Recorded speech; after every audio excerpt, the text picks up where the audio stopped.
జీవగ్రంథము part 2 book of life. So నిన్న చూసాము జీవగ్రంథం ఎక్కడ ఉంటుంది, ఎవరి దగ్గర ఉంటుంది, ఎవరు ఏ పనులు చేస్తే ఆ జీవగ్రంథంలో పేర్లు రాయబడతాయి, ఏ పనులు చేస్తే ఆ జీవగ్రంథంలో ఆ పేర్లు తుడవబడతాయి, అవన్నీ కూడా మనము చూసుకున్నాము. సో దేవుడి సంబంధుల అందరి పేర్లు కూడా జీవగ్రంథంలో రాయబడతాయి, అపవాది సంబంధుల అందరి పేర్లు కూడా జీవగ్రంథంలో నుంచి తుడిచివేయబడతాయి. అంటే అపవాది క్రియలు, నరహత్య చేసేవాళ్ళు, దేవుడికి విరోధంగా విగ్రహారాధన చేసేవాళ్ళు, పాపం చేసేవాళ్ళు, దోషాలు చేసేవాళ్ళు, లేకపోతే వ్యభిచారం చేసేవాళ్ళు, వాళ్ళ పేర్లన్నీ కూడా జీవగ్రంథంలో నుండి తుడవబడతాయి. సో ఎవరి పేరైతే జీవగ్రంథంలో ఉండవో, సో వాళ్ళకు ఇక నిత్య మరణము. ఎవరి పేర్లైతే జీవగ్రంథంలో ఉంటాయో వాళ్ళకు ఇక నిత్య జీవము. సో అందుకే మన గిన్నిస్ బుక్ ఆఫ్ వరల్డ్ రికార్డ్లో పేరు మనది ఉన్నా లేకపోయినా పర్లేదండి, నష్టం ఏమీ కాదు. చాలామందికి కోరిక గిన్నిస్ బుక్ ఆఫ్ వరల్డ్ రికార్డ్లో ఎక్కాలి, స్వర్ణ అక్షరాలతో రాయబడాలి నా పేరు అని చాలామందికి కోరిక ఉంటుంది. ఎస్, ఆ కోరిక ఉంటుంది కరెక్టే, కానీ ఇక్కడ గిన్నిస్ బుక్ ఆఫ్ వరల్డ్ రికార్డ్లో నీ పేరు ఎక్కినంత మాత్రాన నువ్వు పరలోకానికి వెళ్ళవు. అంతకంటే ముఖ్యమైన బుక్ ఒకటి ఉంది ఈ భూలోకంలో, ప్రపంచంలో అన్నిటికంటే ఒక ముఖ్యమైన బుక్ జీవగ్రంథము, ఆ బుక్ ఆఫ్ లైఫ్. అందులో మన పేరు రాయబడితే మనం అందరం కూడా రక్షణలో పొందుకున్నట్టు, మనందరం కూడా నిత్య వెలుగులోకి వచ్చినట్టు, మనందరం కూడా సాల్వేషన్లో ఉన్నట్టు. సో దేవుడు నిన్న చెప్పాడు, ఎవరైతే నాకు విరోధంగా పాపం చేస్తారో వాళ్ళ పేర్లన్నీ కూడా నేను జీవగ్రంథంలో నుంచి తుడిచివేస్తాను అని చెప్పాడు. చూద్దాము వాక్యం ద్వారా దేవుడు ఈరోజు ఏం మాట్లాడబోతున్నాడు. ప్రకటన గ్రంథము 13వ అధ్యాయము. ప్రకటన గ్రంథం అంతా కూడా భవిష్యత్తులో జరిగేది, ఫ్యూచర్లో జరిగేది. సో ఆదికాండం ఏంటిది, జరిగినది. అంటే ఆదికాండము beginning, revolution is the ending. So దాంట్లో కొన్ని అంశాలు చూద్దాము. ఎక్కువ ఈ జీవగ్రంథం గురించి రెవల్యూషన్ చాప్టర్ నుంచే రాయబడింది. సో మరియు 10 కొమ్ములను 7 తలలను. సో ఎన్ని కొమ్ములట, 10 కొమ్ములట, 7 తలలు గల ఒక క్రూర మృగము ఎక్కడ ఉందట, సముద్రంలో నుండి పైకి వచ్చుట చూచుతుని. సముద్రంలో నుంచి ఒక క్రూర మృగమట, 10 కొమ్ములు 7 తలలు, ఒక క్రూర మృగము సముద్రంలో నుండి పైకి వచ్చుట చూచుతుని. దాని కొమ్ముల మీద 10 కిరీటములను, దాని తలల మీద దేవ దూషణకరమైన పేర్లును ఉండెను. సో దాని కొమ్ముల మీద 10 కిరీటాలు ఉన్నాయట, దాని తలల మీద దేవదూషణకరమైన పేర్లును ఉన్నాయట. అంటే Antichrist spirit, I can tell this is the beast of the animal. అంటే యాంటీక్రైస్ట్ బీస్ట్ అన్నట్టు. దీన్ని దేవదూషణ అంటే దేవుడికి వ్యతిరేకంగా ప్రవర్తించే ఒక మృగం ఉందట. నేను చూచిన ఆ మృగము చిరుతపులిని పోలి ఉండెను. ఆ మృగం ఎలా ఉందంటే చిరుతపులి ముఖంలాగా ఉంటుంది, కానీ దాని పాదములు మాత్రం ఎలుగుబంటి పాదముల వంటివి. సో ఇవన్నీ ఎలుగుబంటి పాదంలాగా ఉంటుంది. దాని నోరు సింహపు నోరు వంటిది, నోరేమో సింహంలాగా ఉంది, ముఖమేమో చిరుతపులిలాగా ఉంది, పాదాలేమో ఎలుగుబంటిలాగా ఉంది. ఇది భవిష్యత్తులో జరగబోయేదండి, ఇది ఖచ్చితంగా జరుగుతుంది. దానికి ఆ ఘట సర్పము తన బలమును, తన సింహాసనమును, గొప్ప అధికారమును ఇచ్చాను. సో తనకు ఆ యొక్క బీస్ట్కి, ఆ మృగానికి ఏంటిదట, అథారిటీ ఉందట. ఏం అథారిటీ ఉంది, దాని తలలో ఒక దానిని చావు దెబ్బ తగిలినట్టుండెను. అయితే ఆ చావు దెబ్బ మానిపోయాను గనక భూజనులందరూ మృగము వెంట వెళ్ళుచు ఆశ్చర్యపడుచుండ్రి. సో ఈ మృగానికి సాదృశ్యం ఏంటిదంటే అమ్మ, చెడుకి సాదృశ్యము, వ్యభిచారానికి సాదృశ్యము, దేవ దూషణకు సాదృశ్యము, దేవజనులకు విరుద్ధము, యాంటీక్రైస్ట్ ఈ యొక్క మృగానికి సాదృశ్యము. ఈ మృగానికి సాదృశ్యము చెడు కీడు అన్నీ కూడా. ఇప్పుడు భూలోకంలో చెడు ఎప్పుడైతే విస్తరిస్తుందో ఇక మంచితనం అనేది ఉండదు. ఈ చెడు ఎప్పుడైతే విస్తరిస్తుందో అప్పుడు ఈ బీస్ట్ అనేది బయటికి వస్తుంది. అప్పుడు భూజనులందరూ మృగము వెంట వెళ్ళుచు ఆశ్చర్యపడుచుండిరి. ఆ మృగమునకు అధికారం ఇచ్చినందున వారు ఘటసర్పమునకు నమస్కారము చేసిరి. సో ఇదేంటిది, ఒక ఐడల్ లాంటిది. అంటే దేవుడికి నమస్కారం, మనం చేయాల్సిన నమస్కారం ఎవరికి, దేవుడికే. కానీ ఇక్కడ మృగానికి నమస్కారం చేస్తున్నారు. అంటే ఇది అపవాదికి సూచన క్రియ. అపవాదికి నమస్కారం చేసిరి. మరియు వారు ఈ మృగంతో సాటి ఎవడు, దానితో యుద్ధము చేయగలవాడెవడు అని చెప్పుకొనుచు ఆ మృగమునకు నమస్కారం చేసిరి. సో మనము మొక్కాల్సింది ఎవరిని, దేవుణ్ణే. నమస్కారం చేయాల్సింది ఎవరిని, దేవుణ్ణే. కానీ భూజనులట ఒక సందర్భంలో అందరూ కూడా ఈ మృగానికి నమస్కారం చేస్తారట. అంటే ఇవి దేనికి సాదృశ్యము, ఐడల్కి సాదృశ్యము, అపవాదికి నమస్కారం చేయడము సాదృశ్యము ఇది. సో డంబపు మాటలు దేవదూషణలు పలుకు ఒక నోరు దానికి ఇయ్యబడెను. చూసారా, దానికి ఒక నోరు ఉందట. డంబపు మాటలు అంటే వ్యర్థమైన మాటలు, చెడ్డ మాటలు, లేకపోతే సెల్ఫ్ డబ్బా లాంటి మాటలు, ఈ దేవదూషణలు. సో ఇవన్నీ చేసేవాళ్ళు మృగంతో సమానము. సో అపవాది సంబంధులు వీళ్ళందరూ కూడా. ఇప్పుడు మన లోపల కూడా మనుషులు చాలామంది డంబపు మాటలు మాట్లాడొద్దండి, అది అపవాది క్రియ. దేవదూషణలు అపవాది క్రియ. పలుకు ఒక నోరు దానికి ఇయ్యబడేను, అదే నోరు మనుషులకు కూడా ఉన్నది. మరియు 42 నెలలు తన కార్యము జరుపున అధికారము దానికి ఏర్పాటయ్యను. 42 నెలలట అది అధికారాన్ని చూపిస్తుందట భూలోకంలో. గనుక దేవుణ్ణి దూషించుటకును, ఆయన నామమును, ఆయన గుడారమును, పరలోక నివాసులను దూషించుటకును అది తన నోరు తెరిచెను. సో దేవదూషణ చేయడానికి అది నోరు తెరుస్తుందట. సో ఆ నోరు తెరుస్తుంది. దాని యొక్క ఆ యొక్క ఆకారాన్ని చూసి అనేక మంది కూడా నమస్కారం చేస్తారు. దీనికి సాదృశ్యము అంతిమ దినాలలో ఇలా జరగబోతుంది. అంతిమ దినాలలో ఇలా మృగము ఒకటి బయటికి వస్తుంది, అంటే యాంటీ క్రైస్ట్ ఎక్కువగా ఉంటుంది. అంతిమ దినాలలో దేవుడికి వ్యతిరేక దేవదూషణలు ఎక్కువగా జరుగుతాయి. దేవుణ్ణి దూషించుటకు, ఆయన నామమును, ఆయన గుడారమును, పరలోక నివాసులను దూషించుటకు అది తనతో నోరు తెరిచెను. సో దీనికి సాదృశ్యము ఇది అపవాది. సో ఈరోజు ఈ కాలంలో కూడా అనేక మంది దేవదూషణ చేస్తున్నారు. వాళ్ళందరూ కూడా ఇగో దీనికి సంబంధించిన మనుషులే, ఈ మృగానికి సంబంధించిన మనుషులే. అనేక మంది కూడా దేవుడి యొక్క నివాసాన్ని, దేవుడి యొక్క మనుషులను దూషిస్తున్నారు. ఈ యొక్క మృగానికి సాదృశ్యమే. మరియు పరిశుద్ధులతో యుద్ధము చేయును, వారిని జయింపను, దానికి అధికారం ఇయ్యబడేను. ప్రతి వంశము మీదను, ప్రతి ప్రజ మీదను, ఆయా భాషలు మాట్లాడే వారి మీదను, ప్రతి జనము మీదను అధికారము దానికి ఇవ్వబడేను. సో అథారిటీ ఉంటుందట ఆ మృగానికి. పరిశుద్ధులతో యుద్ధము చేస్తారు, వారిని జయింపను. నేను చెప్పాను కదా, అంతిమ దినాల్లో చాలామంది డౌన్ఫాల్ అవుతారు. సో ఈ మృగం వచ్చే టైం వరకు చాలామంది కూడా వ్యతిరేకంగా మారిపోతారు, యాంటీ క్రైస్ట్ అయిపోతారు. సో దేవుని నమ్ముకున్న వాళ్ళు కూడా వ్యభిచారంలో పడిపోవడం, దేవుని నమ్ముకున్నాక కూడా ఇంకా పాపంలో పడిపోవడం, ఆ డ్రగ్స్కి అలవాటు కావడం జరుగుతుంటుంది. ఎందుకంటే ఇది చెడుకి సాదృశ్యము. ఈ మృగము చెడుకి సాదృశ్యము. కంప్లీట్గా ఇక డార్క్నెస్, అలాంటి సిచ్యువేషన్ ఒకటి వస్తుంది. కానీ దేవుడి ప్రజలు గుర్తుపెట్టుకోవాలి, ప్రార్థన పరులు ఆ మృగం నుంచి తప్పించుకోగలుగుతారు. సో ప్రార్థన పరులు, అందుకే ప్రార్థన ఎక్కువసేపు చేసుకోవాలి మనం. ప్రతి శోధన, ప్రతి కాలం ఇలాంటి బీస్టులు 100 వచ్చినా కూడా నీ ప్రార్థన ఆపగలుగుతుంది. ప్రార్థన ఇంపార్టెంట్ అండి, చాలా ఇంపార్టెంట్. సో ప్రేయర్లెస్ లైఫ్ ఎప్పుడు కూడా ఉండకండి. బలవంతంగా అయినా, ఓపిక లేకపోయినా, బలం తెచ్చుకొనైనా ప్రార్థనలు చేసుకోండి తప్పకుండా. సో భూనివాసులందరూ అనగా జగదుత్పత్తి మొదలుకొని వధింపబడి ఉన్న గొర్రెపిల్ల యొక్క జీవగ్రంథము ఎవరి పేరు రాయబడలేదో వారు ఆ మృగమునకు నమస్కారము చేయుదురు. చూసారా, ఎవరట? జీవగ్రంథంలో ఎవరు పేరు రాయబడలేదో వారే ఆ భూనివాసులందరికీ మొక్కుతారు. అంటే అన్యజనులు కావచ్చు, లేకపోతే అపవాది సంబంధులు కావచ్చు, అపవాది ఏజెంట్లు కావచ్చు, అపవాది చెరలో ఉన్న మనుషులు కావచ్చు. కానీ మనం మొక్కము, ఎందుకంటే మన పేర్లు ఆల్రెడీ జీవగ్రంథంలో రాయబడ్డాయి. సో భూనివాసులందరూ అనగా జగదుత్పత్తి మొదలుకొని వధింపబడి ఉన్న గొర్రెపిల్ల యొక్క జీవగ్రంథము. సో గొర్రెపిల్ల యొక్క జీవగ్రంథము ఎవరి పేరు రాయబడలేదో వారు ఆ మృగమునకు నమస్కారము చేయుదురు. ఎవడైనాను చేయగలవాడైతే వినుగాక. సో ఇప్పుడు ఎవరి పేరైతే రాయబడలేదో వాళ్ళే దాన్ని నమస్కరిస్తారు. సో మనందరి పేర్లు రాయబడ్డాయి కాబట్టి మనందరం కూడా ఆ బీస్ట్ నుంచి తప్పించుకోబడతాము. ఇప్పుడు అర్థమైందండి జీవగ్రంథం యొక్క ప్రాముఖ్యత. నిన్న మోషే యొక్క సందర్భంలో ఇజ్రాయేలీల ప్రజలు దేవుడికి పాపం చేస్తే మోషే వెళ్ళి బ్రతిమిలాడుకుంటాడు, ప్రభువా వాళ్ళ పాపాన్ని పరిహరించు, వాళ్ళ పేర్లు జీవగ్రంథం నుంచి తుడిచివేయకు, కావాలంటే నా పేరన్నా జీవగ్రంథంలో నుంచి తుడిచివే, కానీ వాళ్ళని మాత్రం తుడిచివేయకు. ఎందుకంటే జీవగ్రంథంలో పేరు లేకపోతే ఇక వాళ్ళ పరిస్థితి ఇలా ఉంటుంది. ఎవరికి పడితే వాళ్ళకు మొక్కాల్సి వస్తుంది, దేనికి పడితే దాన్ని నమ్మాల్సి వస్తుంది, అధికారము చూపిస్తుంది. అంటే జీవగ్రంథంలో ఉన్న వాళ్ళ పేర్లు మనకు ఏంటిది, సేఫ్ జోన్ అన్నట్టు వాళ్ళ మీద ప్రత్యక్ష అనాయింటింగ్ ఉంటుంది. జీవగ్రంథంలో వాళ్ళకు ఎవరి పేర్లు అయితే రాయబడి ఉంటాయో వాళ్ళ మీద దేవుడి యొక్క ప్రొటెక్షన్ ఉంటుంది. ఎందుకంటే అది తుడవకుండా కాపాడుకునే శక్తి దేవుడు మనకి ఇస్తాడు. సో మనం చేయాల్సింది కూడా మనం చేయాలి. సో జీవగ్రంథంలో మన అందరి పేర్లు రాయబడ్డాయి, కాపాడుకోవాలి.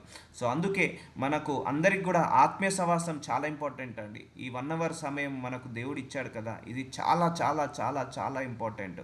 మన అందరినీ కూడా ఆత్మీయంగా గ్రో కావడానికి ఇది చాలా ముఖ్యము. ఈ ఆత్మీయ సహవాసము. సో దీనివల్ల ఇంకా మనం పరిశుద్ధులుగా మారుతాము, ఇంకా మన వస్త్రాలను కాపాడుకుంటాము, దేవుడిచ్చిన పవిత్ర వస్త్రాలు. నిన్న చూసాము ఆ జీవగ్రంథంలో రాసిన వాళ్ళ పేర్లట ఎలా ఉంటుందట, తెల్లటి వస్త్రాలు కలిగి ఉంటారని రాశాడు దేవుడు. సో అలా ఉంటుంది అన్నట్టు. ఇప్పుడు అర్థమైందా what is the importance of the book of life? అందులో నీ పేరు ఉండడం ఎంత ముఖ్యమో చూడండి. ఇంత పెద్ద బీస్ట్, ఇంత పెద్ద బీస్ట్, ఇక దీన్ని జయించే శక్తి భూలోకంలో ఎవరికి, ఏ మానవుడికి లేదు, ఏ టెక్నాలజీకి లేదు, ఏ ఎక్విప్మెంట్స్ లేదు, ఏ గన్స్కి లేదు, ఏ మిషన్ గన్స్కి లేదు, ఏ మిసైల్కి లేదు దాన్ని జయించే శక్తి. సో అలాంటి బీస్ట్కి అందరూ సాగిలపడి మొక్కుతారట. కానీ ఎవరి పేర్లైతే జీవగ్రంథంలో రాయబడతావో వాళ్ళు తప్పించుకుంటారట.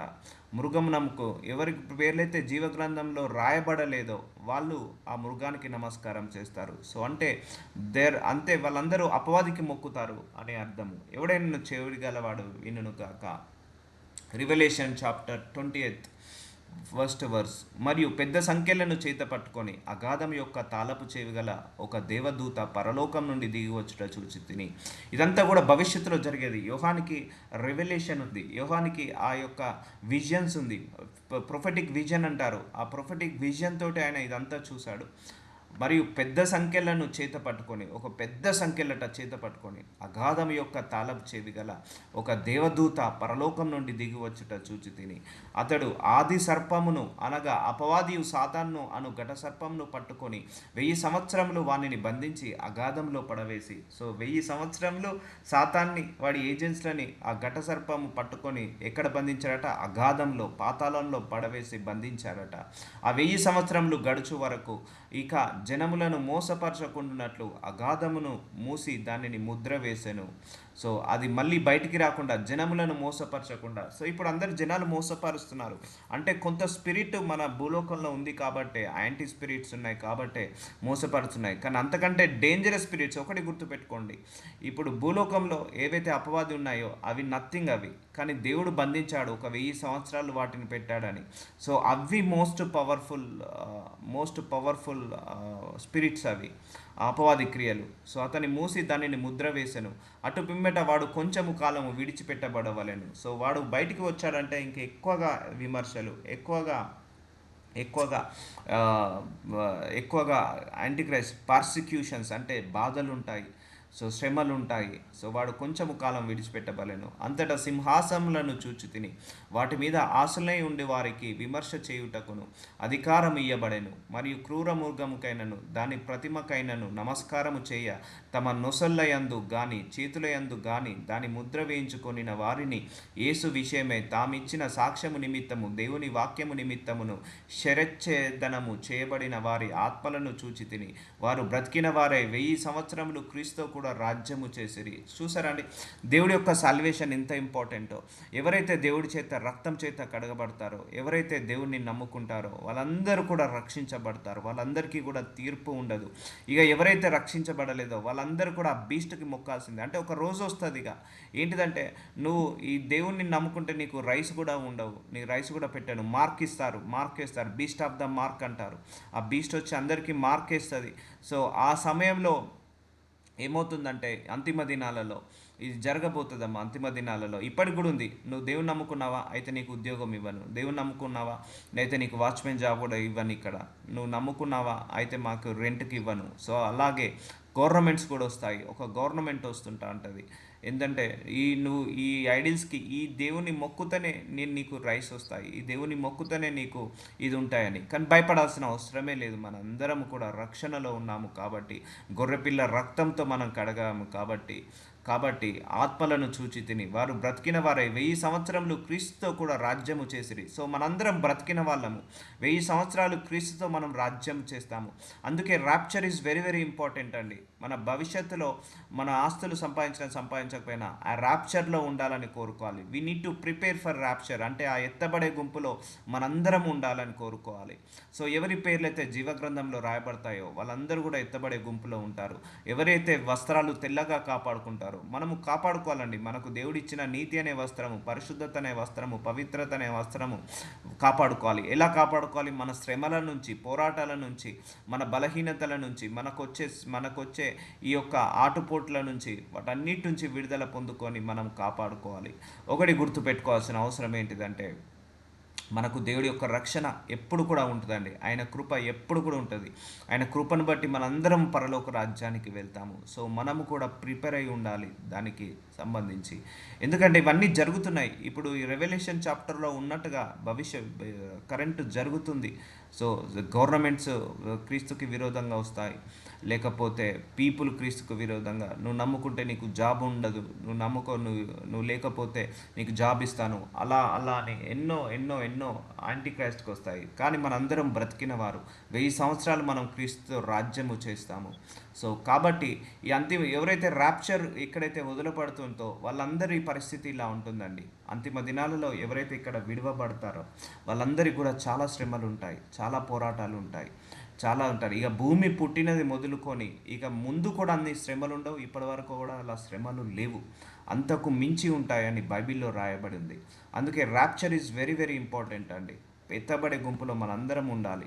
సో మనందరం కాదు, దేశ ప్రజలందరూ కూడా ఉండాలి, ప్రపంచ ప్రజలు ఉండాలి. సో దేవుడి యొక్క చిత్తము అదే. ఎత్తబడే గుంపులో అందరూ ఉండడమే దేవుడి యొక్క చిత్తము. ఆ 1000 సంవత్సరాలు గడుచు వరకు కడమ మృతులు బ్రతకలేదు. ఇదే మొదటి పునరుత్థానము. 1000 సంవత్సరాల వరకు ఆ బీస్ట్ని బంధించి పెట్టాడు దేవుడు. తర్వాత అది విడిపించబడుతుంది. విడిపించబడిన తర్వాత ఆ బీస్ట్ ఆ మృగానికి మొక్కడము జరుగుతుంటుంది.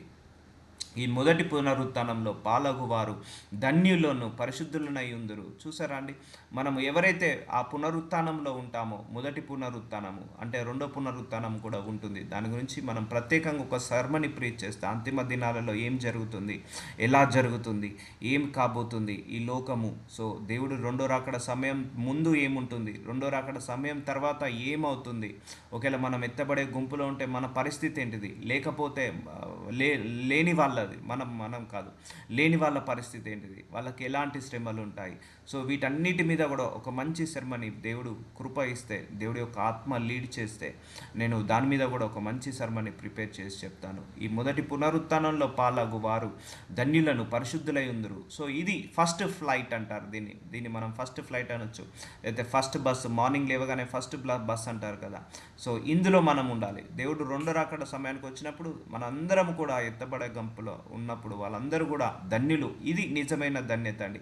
ఇక్కడ ఎవరైతే విరవబడుతారో వాళ్ళకు మించిన ఇక దురదృష్టవంతులు ఎవరు కాదు. అది ఎంత పెద్ద ధనవంతుడైనా, ఎంత పెద్ద డాక్టర్ అయినా, ఎంత పెద్ద యాక్టర్ అయినా, ఎంత పెద్ద వాళ్ళైనా కూడా, ఎంత పెద్ద రాజ్య పొలిటీషియన్ అయినా కూడా, ఎంత పెద్ద మిలీనియర్ అయినా, బిలీనియర్స్ అయినా కూడా ఇక్కడైతే ఎవరైతే వదిలిపడతారో వాళ్ళందరూ కూడా చాలా చాలా చాలా కఠిన శ్రమలు అనుభవించాల్సి వస్తుంది. మేబీ ఆ శ్రమల నుంచి తప్పించడానికే దేవుడు మనకు ఈ శ్రమలు పెడుతున్నాడేమో.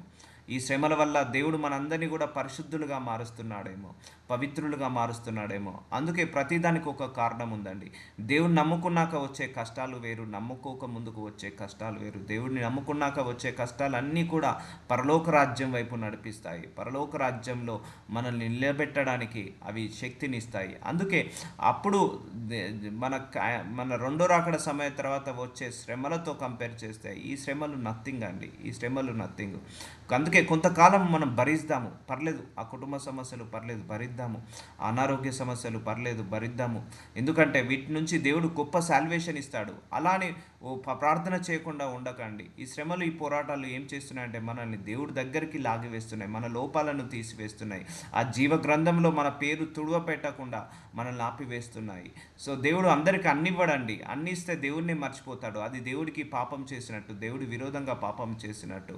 సో వీరు దేవుని క్రీస్తుకి యాజకులై క్రీస్తుతో కూడా 1000 సంవత్సరంలో రాజ్యం చేదురు. ఇదెవరు? మనము ఆ ఎత్తబడే గుంపులో నిలబడతాము, పరిశుద్ధుల గుంపులో నిలబడతాము.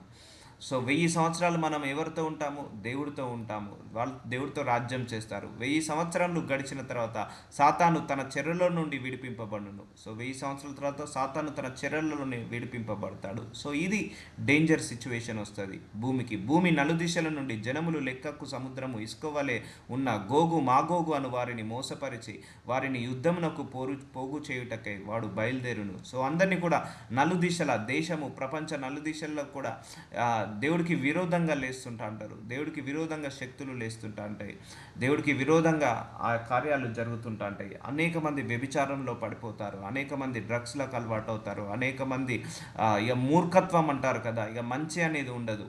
సో మంచి అనేది ఉండదు. ఎందుకంటే ఒకటి గుర్తుపెట్టుకోండి, ఇప్పుడు అందరూ ప్రార్థన పరులు ఉన్నారు. ఇప్పుడు అందరూ ఇప్పుడు అందరూ ప్రార్థన పరులు ఉన్నారు, చాలామంది నీతిమంతులు ఉన్నారు, చాలామంది పరిశుద్ధులు ఉన్నారు, చాలామంది వాక్యాన్ని చదువుతున్నారు, ప్రార్థనలు చేసుకుంటున్నారు, ఆరాధిస్తున్నారు, స్తుతిస్తున్నారు. సో వీళ్ళందరూ దేవుడి బిడ్డలు. సో దేవుడి బిడ్డల వల్ల ఇప్పుడు ఎంతో కొంత భూలోకంలో శాంతి ఉందండి, నిజం చెప్తున్నా. ఎంతో కొంత వైరస్ లేకుండా పోవడం వల్ల, ఎందుకు ఈ ప్రార్థనలు చేయడం వల్ల ఎంతో కొంత మంచితనం, ఎంతో కొంత మానవత్వం, ఎంతో కొంత నీతి, ఎంతో కొంత నిజాయితీ ఈ భూలోకంలో ఉందంటే ఈ దేవుడి వల్ల, దేవుడి బిడ్డల వల్లనే. ఒకసారి రెండో రాకడ సమయం వచ్చిందనుకోండి, దేవుడి బిడ్డలు, నీతిపరులు, పరిశుద్ధులు, పవిత్రులు, ప్రార్థన పరులు, వాక్యం బోధించే వాళ్ళు, వాక్యం విన్న వాళ్ళు, వాక్యానుసారంగా నడిచే వాళ్ళు అందరూ కూడా వెళ్ళిపోయారు ఈ భూలోకంలో నుంచి. అప్పుడు ఈ భూలోకంలో ఎవరుంటారు? చెడ్డవాళ్ళు ఉంటారు, అపవిత్రులు ఉంటారు, అపరిశుద్ధులు ఉంటారు, పాపులు ఉంటారు, సో వ్యభిచారం చేసేవాళ్ళు ఉంటారు, వీళ్ళుంటారు ఈ భూలోకంలో అప్పుడు. సో ఈ భూలోకం అంతా అప్పుడు దేంతో నిండుకుంటుంది? చెడుతో నిండుకుంటుంది, దుర్మార్గంతో. మంచివాడు అనేవాడు ఉండడు, ఇక మంచి అనేవాడు ఉండడు. సో అప్పుడు ఏమవుతుందంటే సాతానికి ఇంక ఎక్కువ పవర్ పెరుగుతుంది. నువ్వు ఎంత మంచిగా ఉంటే దేవుడికి అంత పవర్ పెరుగుతుందండి, మనం ఎంత చెడ్డగా ఉంటే సాతానికి అంత పవర్ పెరుగుతుంది. అందుకే దేవుడికి మహిమ కలుగును గాక. ఎందుకంటే మనం ప్రార్థన చేసిన, వాక్యాన్ని బోధించుకున్నా, లేకపోతే మనము దైవ కార్యం ఏ చేసినా దేవుడికి మహిమ పెరుగుతుంటుంది. నరహత్య చేస్తే అపవాదికి పవర్ పెరుగుతుంటుంది, వ్యభిచారం చేస్తే అపవాదికి పవర్ పెరుగుతుంటా ఉంటుంది. సో అప్పుడంతా కూడా భూలోకంలో అంతా కూడా ఆరాధన ఉండదు, స్తుతి ఉండదు, వాక్యం ఉండదు, చర్చ్ ఉండదు.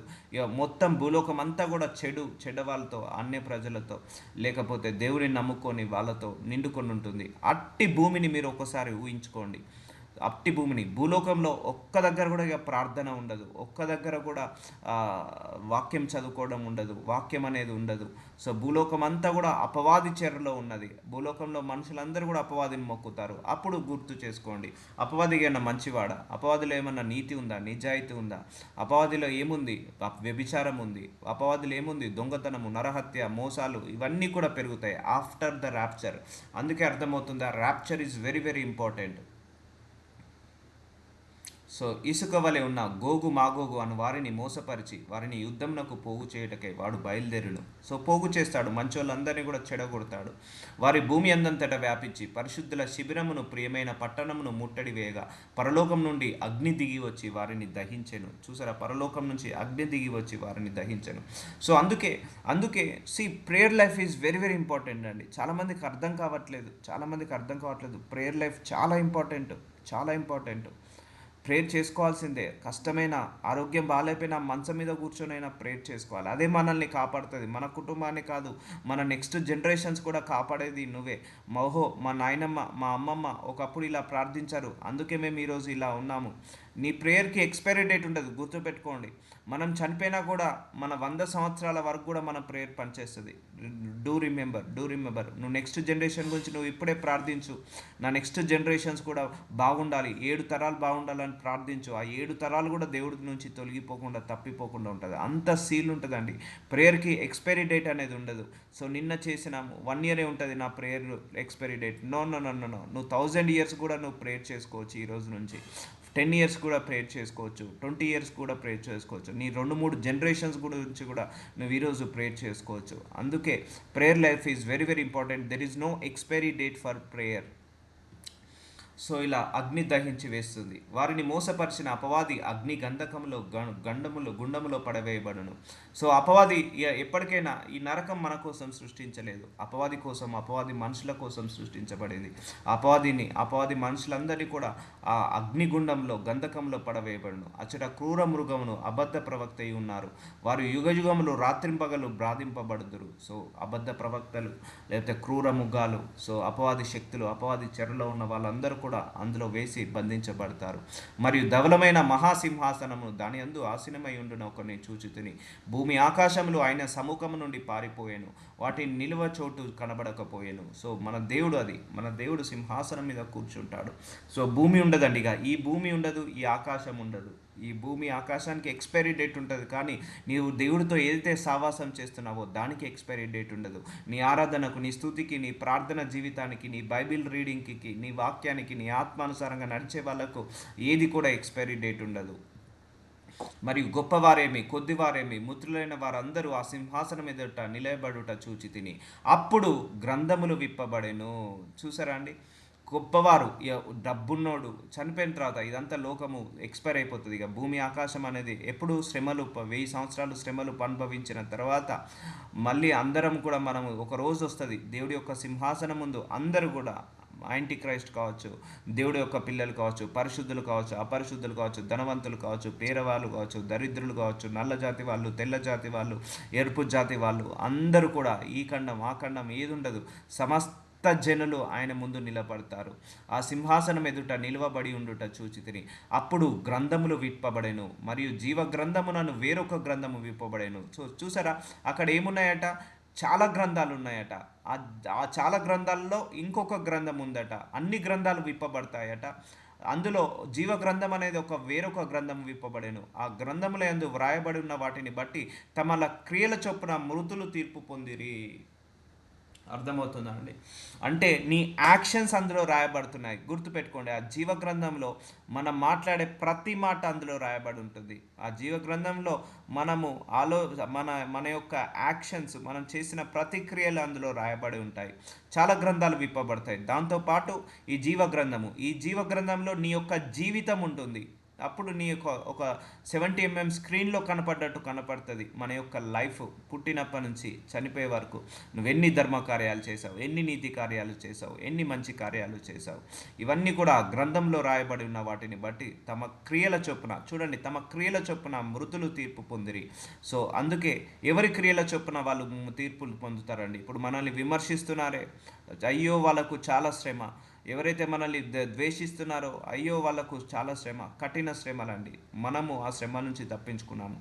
సో వాళ్ళని చూసి మనం బాధపడద్దు, వాళ్ళని చూసి మనము కోపం తెచ్చుకోవద్దు, బాధపడాలి, వాళ్ళ మీద జాలి చూపించాలి. ఎందుకంటే వాళ్ళకు ఎంత ఘోరమైన కఠిన శిక్ష అంటే తరతరాలు, యుగ యుగాలు వాళ్ళకు ఆ మంటలో కాలిపోతారు. ఎందుకు ఎందుకు వాళ్ళు విమర్శిస్తున్నారు? ఇప్పుడు చూపించాం కదా, ఒక యొక్క నోరుందట. ఒక ఒక బీస్ట్కి, ఒక మృగానికి ఒక నోరుంది. అదేంటిది? దేవుణ్ణి విమర్శించే నోరు. ఆ నోరుతోటి వీళ్ళందరూ కూడా ఆపరేట్ అవుతున్నారు. అంటే అది చెడు రిలీజ్ చేస్తుంటా ఉంటుంది. వాళ్ళ వెనకాల కూర్చొని ఆ చెడుని రిలీజ్ చేస్తుంటా ఉంటుంది. ఆ దేవదూషణ చేయి. సో ఆ దేవదూషకులందరూ కూడా తీర్పు పొందుతారు. సో జీవ గ్రంథంలో మనందరి పేర్లు రాయబడ్డాయమ్మా. మనం చేయాల్సిందల్లా అది తుడవకుండా కాపాడుకోవాలి. తప్పకుండా దేవుడు తుడవనివ్వడు. అందుకే కొన్ని శ్రమలు పెట్టైనా, కొన్ని పోరాటాలు పెట్టైనా ఈ జీవ గ్రంథంలో మన పేరుని అలాగే నిలబెడతాడు. ఎవరి క్రియల చొప్పున మృతులు వారు తీర్పు పొందిరి. చూడండి మళ్ళొకసారి, జీవ గ్రంథము వేరొక గ్రంథము విప్పబడేను అంటే తెరవబడతాయట. ఆ గ్రంథంలో యందు రాయబడి ఉన్న వాటిని బట్టి, ఆ గ్రంథంలో ఏవైతే రాస్తారో వాటిని బట్టి తమ క్రియల చొప్పున మృతులు తీర్పు పొందిరి. అందుకే విమర్శిస్తున్నారు చాలామంది, దూషిస్తున్నాము. సో మనందరం కూడా వీటన్నిటికీ లెక్కప్ప చెప్పాలండి. మన క్రియలన్నిటి కూడా లెక్కప్ప చెప్పాలి. గొడవలు పట్టిన ప్రతిది కూడా అక్కడ రాయబడుతుంది. కొట్లాటలు పడ్డ ప్రతిదానికి రాయబడి ఉంటుంది. మన నోటి నుంచి వచ్చే ప్రతి మాటకు ఆడ లెక్కకు జవాబు ఇవ్వాల్సి ఉంటుంది. మన క్రియలు కూడా అన్నిటికి కూడా మనం అక్కడ లెక్కప్ప చెప్పాల్సి ఉంటుంది. సో మృతులు తీర్పు పొందిరి. ఈ తీర్పు నుంచి మనందరం తప్పించుకుందాం కాక. సముద్రము తనలో ఉన్న మృతులను అప్పగించెను. సో ఇది ఎలా ఉంటుందంటే అమ్మ, ఒక లేక్ లాగా ఉంటుంది. ఈ నరకం అనేది fire lake of fire of lake అంటారు. అంటే ఒక లేక్ అంతా ఉంటుంది, ఒక లేక్ లాగా ఉంటుంది. ఒక నీళ్ళు వాటర్ లేక్ ఉంటుంది కదా, అది ఫైర్తో, ఇది వాటర్తో ఉంటే నరకం అనేది అది ఫైర్తో ఉంటుంది. మరణము, పాతాలోకము వాటి వశంనున్న మృతులను అప్పగించాను. చూసారా, ఎవరి పేర్లైతే ఆ జీవ గ్రంథంలో రాయబడి ఉండవో, ఎవరి పేర్లైతే ఆ జీవ గ్రంథంలో రాయబడి ఉండయో, ఇప్పుడు వ్యభిచారం చేసిన ఆ జీవ గ్రంథంలో నుంచి తీసి ఆ దేవుడు చూపిస్తాడు. కొన్ని గ్రంథాలను రాసి పెడతారు. వారిలో ప్రతివాడు తన క్రియల చొప్పున తీర్పు పొందెను. సో అందుకే క్రియల చొప్పున మన యాక్షన్స్ అన్నీ దేవుడికి ముందట ఉన్నాయండి. ఆయన లెక్కిస్తున్నాడట మన క్రియలన్నీ ఆయనకు తెలుసు. మన యొక్క క్రియలన్నీ కూడా తెలుసు. తొందరపడి ఎవరిని మనం దూషించకూడదు, విమర్శించకూడదు, తక్కువ చేసి చూడకూడదు. ఎవరి స్థాయి ఎలా ఉంటుందో తెలియదు, ఎవరి పరిస్థితి ఎలా ఉంటుందో తెలియదు. సో కాబట్టి ఎవరి క్రియల చొప్పున వాడు ఆ నరకానికి వెళ్తాడు. సో అప్పగించెను. మరణము పాతాళము లోకమున వాటి వశమునున్న, సో మరణం ఎక్కడుంది? పాతాళ లోకంలో వాటి వశమున్న మృతులను అప్పగించడం జరుగుతుంది. నువ్వు వ్యభిచారం చేసావా, చలో గో హెడ్, అక్కడికి వెళ్ళిపో. సో నరహత్య చేసావా, వెళ్ళిపో. దేవదూషణ చేసావా, వెళ్ళిపో.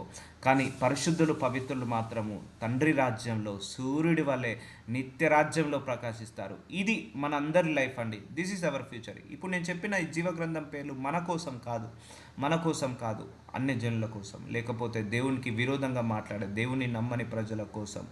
సో వాళ్ళ గురించి మనము భారంగా ప్రార్థించాలి. ఈ కఠిన తీర్పు నుంచి వాళ్ళు బయటపడాలని మనల్ని మనం కూడా ప్రార్థించుకోవాలి.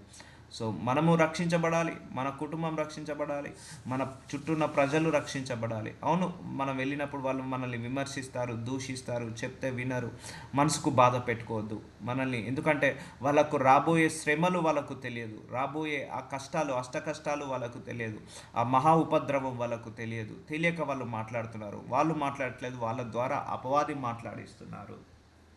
ప్రార్థించుకొని వాళ్ళను కూడా మనము ఈ అగ్నిలో నుంచి లాగాలి. సో జీవగ్రంథంలో వాళ్ళ పేర్లు కూడా లెక్క ఉండేలాగా ప్రార్థించాలి. అట్లీస్ట్ ప్రార్థన చేయండి అమ్మా. అందరి గురించి ప్రార్థించండి, దేశాల గురించి, ప్రజల గురించి, సాల్వేషన్ గురించి. మీరు వాళ్ళు ధనంలో ఆశీర్వదించబడమైనా పర్లేదు, కానీ నరకానికి వెళ్ళకుండా ఆత్మలందరూ కూడా పరలోకానికి రావాలి. పర్లేదు, నీ శత్రువు అయినా పర్లేదు, పరలోకానికి రావాలని కోరుకో. నిన్ను నిన్ను కించపరిచిన వాడైనా పర్లేదు, నిన్ను అవమానపరిచిన వాడైనా పర్లేదు, నిన్ను ద్వేషించిన వాడైనా పర్లేదు, విమర్శించిన వాడైనా పర్లేదు, నీ శత్రువు అయినా పర్లేదు, బద్ధ శత్రువు అంటారు కదా, పీకల దాకా కోపము, అలాంటి వాడైనా కూడా పరలోకానికి రావాలని కోరుకో అమ్మా. చాలు, అది చాలు. ఆ ఒక్క ప్రార్థన మాత్రం ఈ రోజు నుంచి మీరు చేయండి. ప్రతి దేశము, ప్రతి మనుషులు దీని నుంచి బయటపడాలండి. ఎందుకంటే ఇది బీస్ట్ చేపిస్తుంది, అంటే ఆ యొక్క సింహ ఆడ ఏంటిది మృగము చేపిస్తుంది ఇలా. మరణము మృతుల లోకంలో అగ్నిగుండంలో పడవేయబడును. ఆ అగ్నిగుండమే రెండవ మరణము. సో ఈ రెండవ మరణము, ఇవి రెండవ మరణము ఎవరికి? జీవగ్రంథంలో పేరు లేని వాళ్ళకు రెండవ మరణము. సో జీవగ్రంథంలో పేరున్న వాళ్ళకు ఈ రెండో మరణం ఉండదు, ఈ అగ్నిగుండం ఉండదు, ఈ పాతాళ లోకం ఉండదు. అందులో పడవేస్తారు. ఇట్లా ఒక లోయ ఉంటుంది, ఆ లోయలోకి పడవేస్తారు. అది ఎక్కడ ఉంటుంది? పాతాళ లోకంలో. అది చాలా లోతైన లోయ. అక్కడ ఏడుపు, అరుపులు, కేకలు, పండ్లు కొరుకుట ఇవే ఉంటుంటాయి ఇవన్నీ కూడా. సో అందులో పడవేయబడతాయి. జీవగ్రంథంలో లేని వాళ్ళకు రెండో మరణము, జీవగ్రంథంలో పేరున్న వాళ్ళకు నిత్య రాజ్యము ఉంటుంది. సో అంతే మేడం. ఎవని పేరైనను జీవగ్రంథము వ్రాయబడినట్టు కనబడని ఎడల వాడు అగ్నిగుండంలో పడవేయబడును. చూసారా, ఎవరి పేరైనను జీవగ్రంథమందు వ్రాయబడినట్టు కనబడని ఎడల.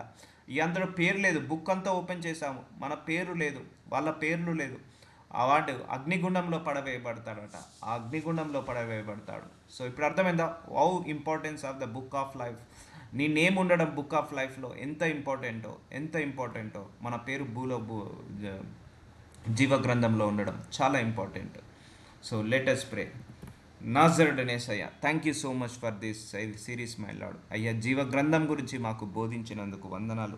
అందులో ఎవరి పేర్లు ఉంటాయి, ఎవరికి మొక్కుతే ఆ పేర్లు, ఎవరి పేర్లు లేకపోతే ఎవరికి మొక్కాల్సి వస్తుంది, క్లియర్గా మాకు చూపించావయ్యా. అయ్యా, ఈ జీవగ్రంథంలో మా పేర్లు లిఖించావు తండ్రి. మా అందరి పేర్లు పెట్టావయ్యా. మా కుటుంబాలు, మా తరతరాల పేర్లు పెట్టావు. ఆ జీవగ్రంథంలో పేర్లను కాపాడుకునే శక్తిని మా అందరికీ దయచేయమని నాజరుడైన యేసు నామంలో ప్రార్థిస్తున్నాను తండ్రి. ఆమేన్.